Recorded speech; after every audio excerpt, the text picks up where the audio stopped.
Hola amigos, gusto saludarlos otra vez ahora en una nueva edición del Maps Talk. En esta ocasión nos engalanamos con la presencia del señor Lee Wei, Senior Vice President of Customer and Product Worldwide de Threatdown, powered by Malwarebytes. Welcome, Lee. Thank you very much for having me. I don't know, we were working with Malwarebytes for, maybe 10 years, something. But could you tell us more about Malwarebytes? Right now it's Threatdown by Malwarebytes, but what is going, when it began, how it began, because there are a good story there. Yeah, it sounds like you, yes, very good story. Our founder, he's actually, when he started the company, he was a teenager. So this is truly an experience and story where he ran into some malware himself and figured out that solutions out there are so difficult, and that is how he started the company. Yeah. Martin tells a very good story where he was so young. He actually went to college, and when he went to college, people were actually he was actually testing malware. So the university came by and said, you should not be, you are having problem. You need to be fixed. Okay, you have this problem. IT is going to come by and help you fix it. So he said, okay. So the IT brought Malwarebytes to come and fix it for him. So amazing, no? Yeah. So we have been quite, done really well. Millions of users. At the moment, I think at least 500 million downloads. 500 million downloads. Customer downloading the software to fix problems. No? To fix problems, yes. Good. Yes. This I remember this story now. I like it. No, he was 16 or 14, something like that, no? He was very young. Right now, I think he's 30. Marcin is in the 30s. Last weekend, he had his bachelor's party, so he's getting married. So company is doing strong, going well under his leadership. Okay, amazing these stories. What could you tell us about because I imagine the mission and vision of the companies is some different from other companies. Can you elaborate on that? Yeah, so I think, you have a vision and then you set a mission to do this. I would say our vision right now is security solutions is getting more complicated. And as, many users, we are professionals, and I think we feel the weight of the complexity of security solutions. So our vision is that we want to overpower the bad guys. We want to overpower threats, not overpower IT. So I think that is the vision that we have. And with that vision, now you set out to solve real world problems. Our intent is that we cannot solve everything for everybody. So in order to do a good job, what we have set out to do is to help what we call organization that's IT constrained. Okay. So what that means is that, if you look across all enterprises across the world, they are not made equal. Some industries, some companies are very technology savvy. They have a lot of resources, so they can work with these technology. So our mission is to create a product, a solution set for those companies where IT is constrained. Example, one industry that loves to use our product, a lot of schools and big educational institutions, right? Because they have hundreds and thousands of assets to manage, but the IT department tends to be small. That is our mission, to try to help those companies. Good. And why the change of the name? What Threatdown instead of Malwarebytes? We are finding that Malwarebytes is very well known. Sometimes your strength can be a little bit of your weakness. Yes. So the strength of Malwarebytes is that I would go to a conference and I would ask people, how many people have heard of Malwarebytes? And I see almost all hands go up. But people remember that because Malwarebytes help them in remediate, solving their own problems. But they don't know that Malwarebytes is a very strong, we actually have, our business is 50-50. 50% of our business is actually with the consumer, with helping individuals and personal devices. But we have a very strong corporate business that people sometimes don't know about. So the name change is so that it will help grow that business independently. I like it. Threatdown. Thank you. Uh-huh. We have seen evolution from the first antivirus that we know, 25 years ago, 35 years ago. Right now we are in the new area of EDR, MDR. How are Malwarebytes, Threatdown, working in this segment? Is your evolution at the same pace, or you going ahead of the market? Yeah, thank you for asking. I think this area, there are a lot of very good companies, and we are all trying to help, defend against threats. The way that I'm thinking about the threat landscape is sort of three categories, simple, before, when there are threats, and after. So the technology that helps with threat protection and detection, it's getting very strong. Everybody is doing very well. By the way, we actually patented machine learning. So even before, about 2012 or so, Cylance was the company that made a big... BlackBerry now. Yeah. So they did very good marketing-wise. But we actually have a patent on AI for machine learning before that. So the protection layer is very strong. But back to what you were saying, the evolution has been, what can we do before and what can we do after? So before, for example, we have now expanded and extended to make sure that we also manage vulnerabilities. Okay. Help customers with patching. Can we do things before so that the environment is well prepared so that it's not susceptible to these kinds of threats? Can we discover all your devices to make sure that you know about devices that maybe it's under the table, somebody's started up virtual machines. The after side, that is where you mentioned, and true again for a lot of IT organizations that's constrained, we want to help them. And that is where the MDR type services comes in. So continuing to expand. Good. And how, I'm sorry, ransomware, how do you address this huge problem that we have all over the world, and Mexico, of course? How do you address these solutions? These problems, sorry.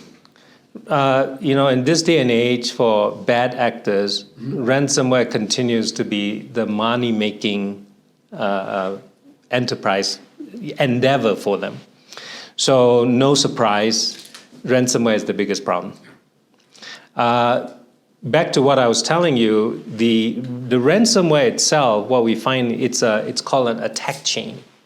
Ransomware does not happen with ransomware. It happened because some other things have already happened. So there are many, many different gates, many different steps and phases to the ransomware problem. So back to what I was telling you of vulnerabilities. Another example would be we are releasing a product that deals with security training. Very interesting. So when I talk to my customers, I said, let's figure out what is our biggest problem. And you know what it is? People. Because technology is getting sophisticated to help protect. So the bad people are getting more and more difficult to do technology penetration. But people is the weakest link. Yes. So in order to... Especially in phishing, no? Yes, absolutely. So our customers are saying, help us protect ourselves by training the people. Okay. So I know you started with the ransomware, but people sometimes can be a weak link. So we want to help resolve that as well. And you probably know, since you mentioned ransomware, I have to bring up ransomware rollback. Threatdown with like Malwarebytes, we are probably, as far as I know, the only 1 or 2 companies that provides ransomware rollback. Okay. So this is a very unique technology. Literally, I would, in my testing and demonstration, I would run a real ransomware. It encrypts all my files, and you can actually roll it back. Okay, this is very good, no? It's not everybody has this solution. As far as I only know, there's only one other company. And it is based in the Windows rollback, or are you using your own technology? Yeah, so we use our own technology. Windows has a feature called restoring, but sometimes because it's a Windows feature, sometimes the bad people know how to defeat it. Yeah. So we have to come up with our own solution. Mm-hmm. And rollback, and what is new about it? Because I don't know, what we are seeing is the same ransomware. They modify something and then they can attack again. No, you talk about the visibility and analyzing vulnerabilities in the equipment. How are you addressing this? The features that we have specifically with ransomware rollback is immune or independent of these things because you can actually roll back any types of files. So whatever ransomware event that occurred, however they actually perform the ransomware function, the encryption function, we can roll it back. Yes, this means what you do is use the last minute's copy or the last second copy. This is the way, no? That is correct. Uh-huh. So what we've done is that we actually back up. It's not a backup, but it's sort of an incremental, save all the changes of files that you are actually touching and using. So the beauty is that we don't worry about system type stuff. We only worry about documents that you are files that you own. So we know things like pictures, movies, documents, PDFs. Those are all the things that we actually do a real-time backup for you.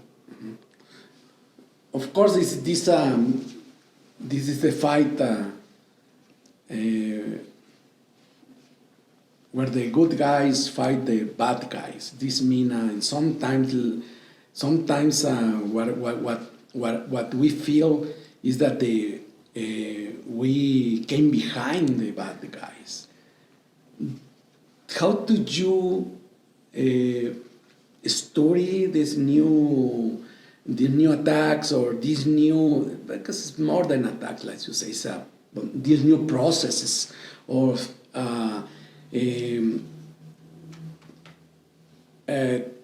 how do we as sort of an industry overcome the bad guys? I would say that something that perhaps a lot of people don't know, so that's why I think it's interesting to share, is that we obviously compete with many technology companies. But what people in general don't know is that we also collaborate. So sometimes social media, it's hard to see a full picture. Okay. I'll give you an example. Many people, I think all of us probably know and heard of the CrowdStrike incident that happens a few times. The industry, we don't celebrate. We actually all work together. So at the moment, led by Microsoft, because it's Windows, we are actually all collaborating to figure out how can we as an industry overcome these things together. So I think when we were talking about technology, you can think about a company at a time. I'm trying to assure you that the good news is that we work together. Yes, this is very good to hear. But I was the bad guys. This of course they work together also. No? They do, yes, because they also sell each other their technology. I think what you are referring to, sort of implying, is this, and this is a very common things that we talked about with each other. We, the good guys, have to be correct 100% of the time, whereas the bad guys only have to be correct one time. Yes. Right? Because if the moment we fail one time, we fail. They just have to be successful one time. So I think that is sort of the nature of it, which is why it is not easy to, this is why the good side has a quote-unquote disadvantage. And how, with artificial intelligence in the landscape and available for everybody, for the good, for the bad, I think that everybody is saying that they are immersed in the LLMs or the artificial intelligence. As you said, you have a patent on machine learning. Before it was a buzzword, no. But right now, what you are doing in this new generative AI to improve the products. So I think you're correct. First of all, AI is an umbrella term, right? So AI is a general umbrella that includes many different branches, and as you correctly point out, that there's machine learning, and then the latest buzz is all about generative. So I think we perhaps can ask two different questions. What are the vendors use AI in general, and perhaps what are you using from a generative perspective? As I was saying, machine learning is a branch of AI, and that has been going on for 50 years in general. A lot of vendors have already been using machine learning.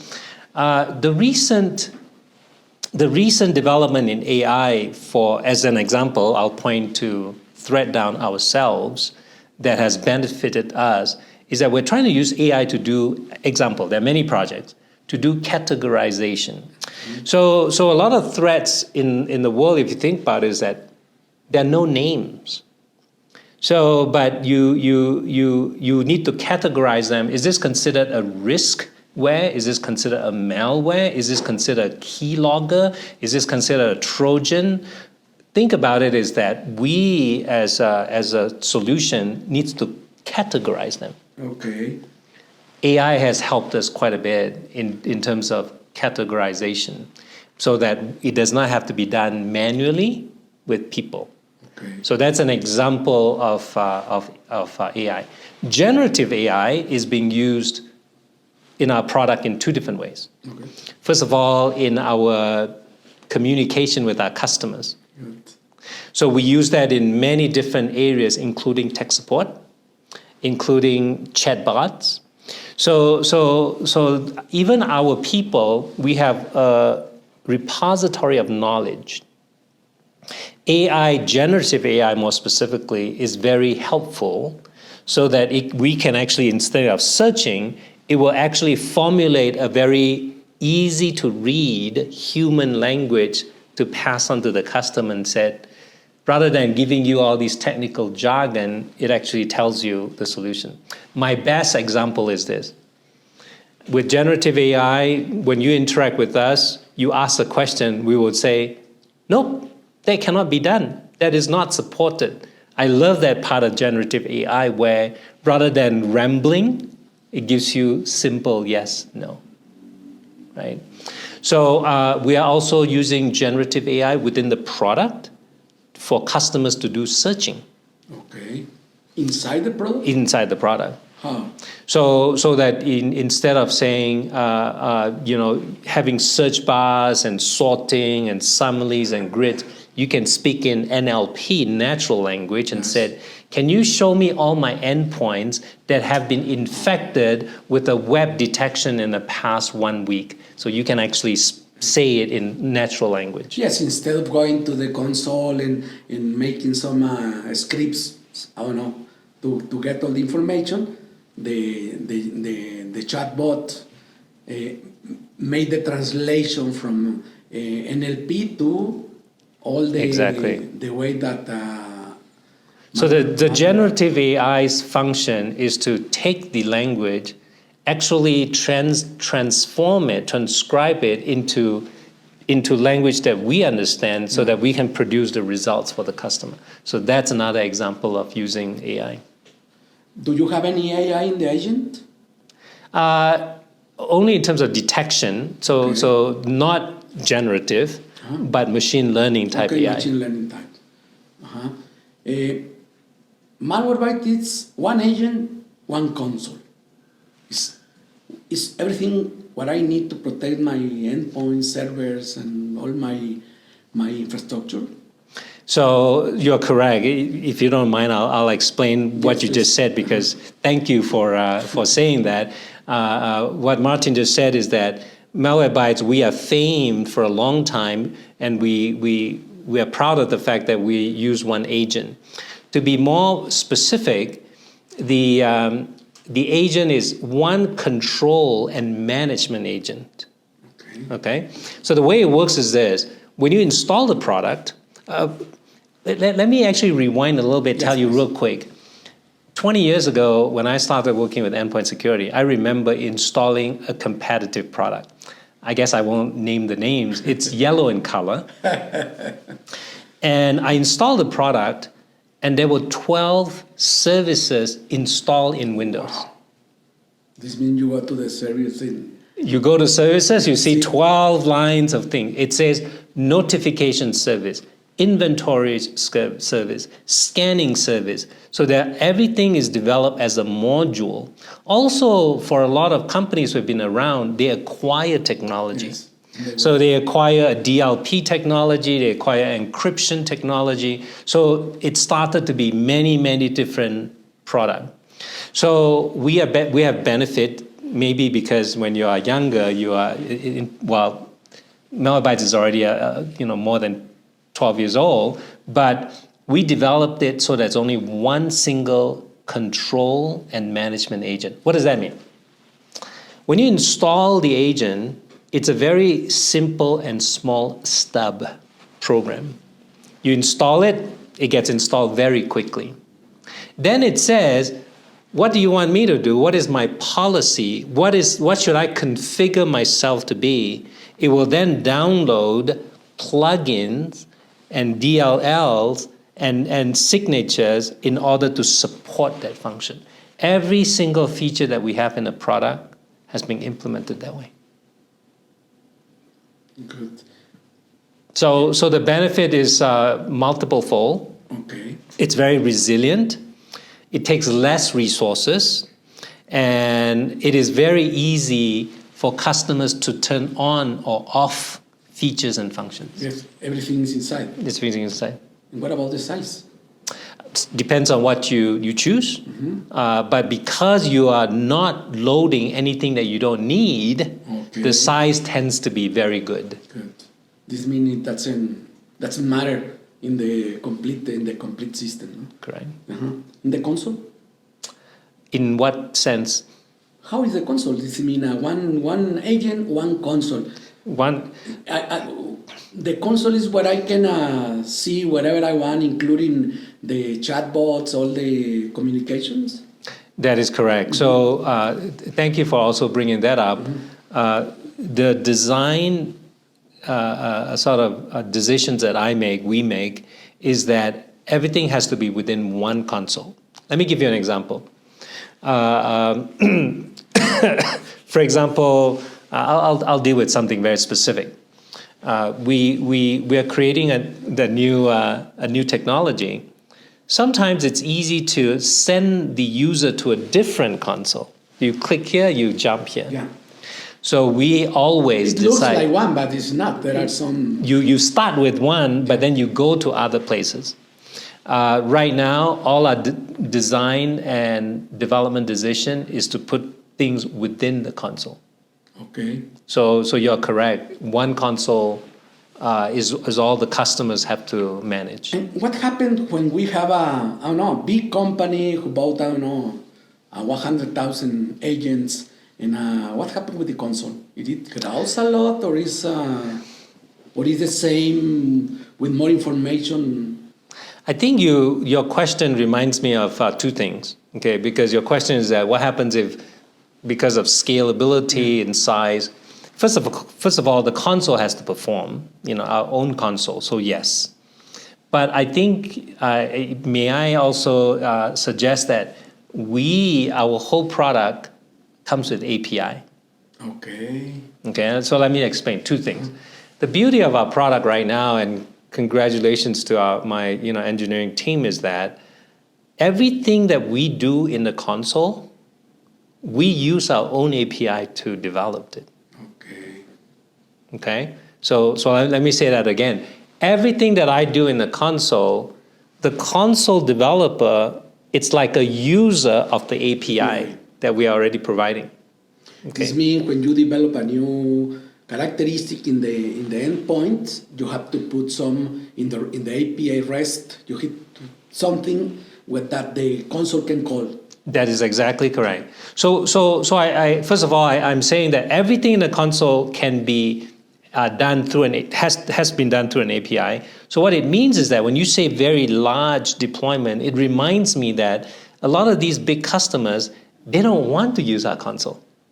Yes, they want to use the API. You can use API. My own console.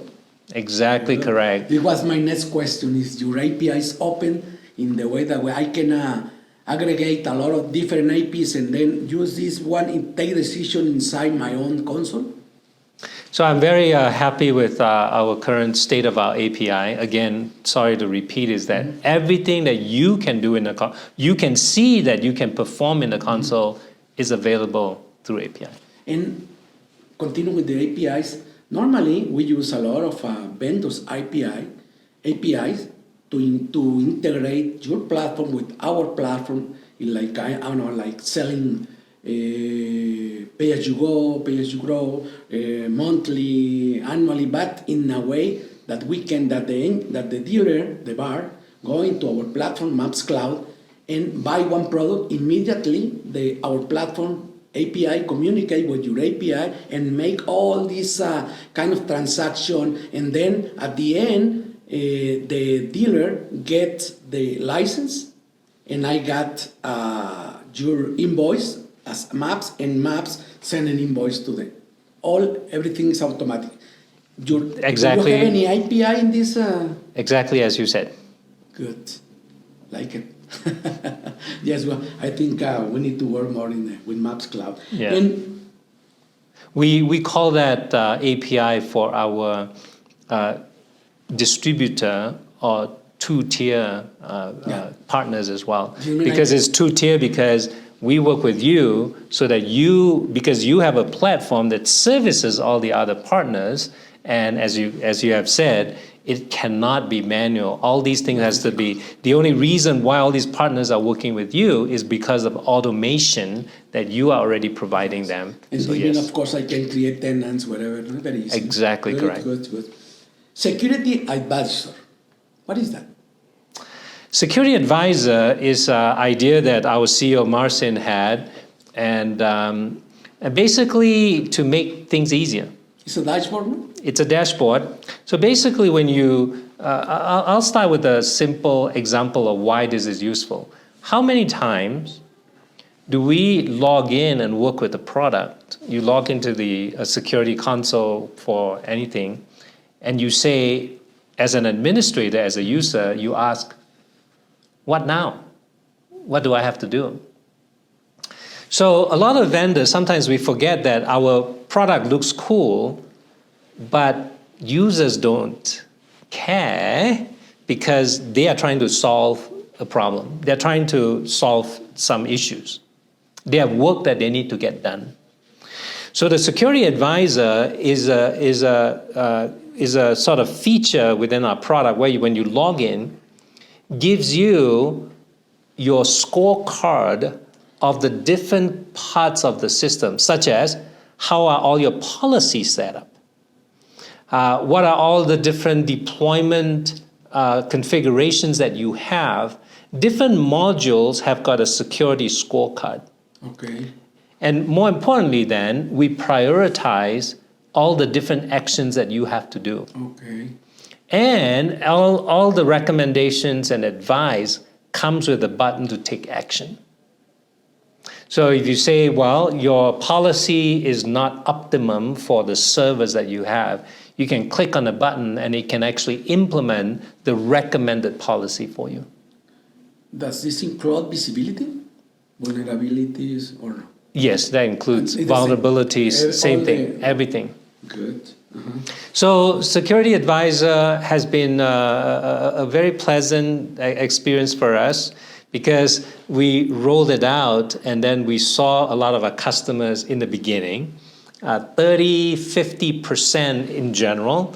And right now we are going into the 80% range, meaning this is across all our customers. So we track how well everybody is now taking advice, taking actions. So it's been wonderful for this means us. I can see a gauge from 0 to 100, no? A lot of people, I'm like that.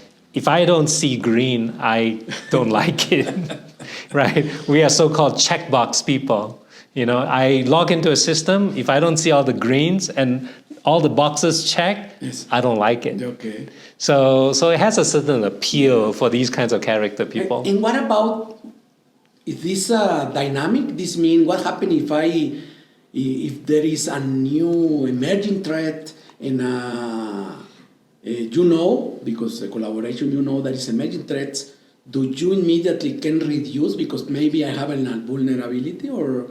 Yes, Yeah. so that security advisor takes into account many different, including your vulnerability score, including what you just said is suspicious activity. Okay. So not only that there's this vulnerability, but it actually applies to your environment. So yes, you will get a reduction in the score. I don't know. Compliance has been a word that is rising all over the world and in all the businesses. Compliance and governance. How Threatdown helps the companies to be more compliance or have more governance? Obviously, there are many compliance. So compliance, span many different industries, from healthcare to financials to technology and so on and so forth. One thing that is common for all compliance framework is that ultimately at some point there's something what we call technical controls. Okay, yes. Okay, because some compliance items is a process. You want to make sure that all your employees have been, it's a statement that there's no way for you to automate and verify. Okay, that means you said all employees have to, in order to be compliant, you need to make sure that you check these statuses of an employee. It's part of the compliance, but I like to separate because we are a technology vendor. I like to separate the process type compliance with technical controls. That's the term. Okay, and we are in the technical controls. Correct. Because in the other, maybe it is different departments or different companies, helping GRC or something like that. That is correct. Yes. So when it comes to technical controls, then there are many technical controls. Obviously, a company like Threatdown and Malwarebytes, we do not do everything. Because some technical control says that you should have a network firewall. Correct? You don't have And that's not what we do. So I would say that back to compliance, it is a little bit of a collaboration, and because there are many different parts to it, we certainly don't solve everything, but we are a good provider to help customer achieve many of the different technical controls. Yes. Like PCI DSS. Exactly correct. PCI DSS are maybe 12 different compliance items. Not all of them are technical, Yes. but then a few of the technical ones, we will actually help customers be compliant. To hear about it. Always, as we talk about it, it's always we are fighting against the bad. What do you think are going to be the worst emerging threats in this new environment within Gen AI, because they use Gen AI also, this new, MPUs or CPUs, new MPUs, no? How are we going to, which kind of threats are we going to see in the near future? Good question. I think maybe I will think outside of endpoint technology a little bit, because this is applicable to everybody. If you ask me, I would say it is not emerging. It has been the same. To me, if you ask me what is number one threat continuing, I would say social engineering.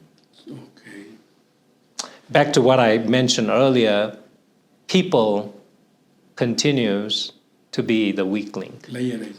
Because everything that we immediately think about technology, how do we, it's cat and mouse, right? Where the bad guy is doing something, we are trying to do something smarter. That's why it's called cat and chasing each other. But social engineering still appeals to people. And as you can see in the news sometimes, nation state, everything, it's about trying to do things with people. So I think people is one part. This means, and with the Gen AI, this could be more dangerous, no? Because even more dangerous. he can copy my voice, he can copy my face, he can, very easy. Absolutely, 100%. How are we going to defend against this? Yeah. Do we need to use a Gen AI to compete with the Gen AI? Yes. But the next thing that I think this is newer, that I'm seeing, I wouldn't use the word emerging, but it's happened quite a bit already, is the vulnerability because of third-party solutions that we are using. Supply chain. So these days, especially if you see a company running, everything now is SaaS, right? Everything's now on the cloud. So needing to verify your provider becomes a very big challenge. Yes. And I think a lot of the susceptibility, a lot of vulnerability is not because of you, it's because of what your other partners are not doing. I see that as a big threat. Talking about cloud, do you going into this cloud protection? We actually experimented quite. We actually have solution, but we find that for the customers that we are just to be very honest and upfront, there are a lot of good solutions. So we are not immediately running into the cloud solution right now. And make it working with some of the... Correct. This is good. Yeah. I mean, we are practical. You want to add value. Yeah. And if we don't see that we can actually add additional value, that is not my focus at the moment. Good. I think for you, I don't know, connecting with different, I don't know, not only one, but 10 different vendors, Synapse or clouds. Correct. It could be more intelligent because it's not your business right now. You are not focused on the endpoint and the servers also. Correct. Let me ask you about servers, because I don't know, in my last 40 years working on this, no? When I talk about servers, I imagine a machine connected to the LAN where I can file server or I don't know, whatever. What is now the server protection? Is it the same agent, or is it different? I don't know.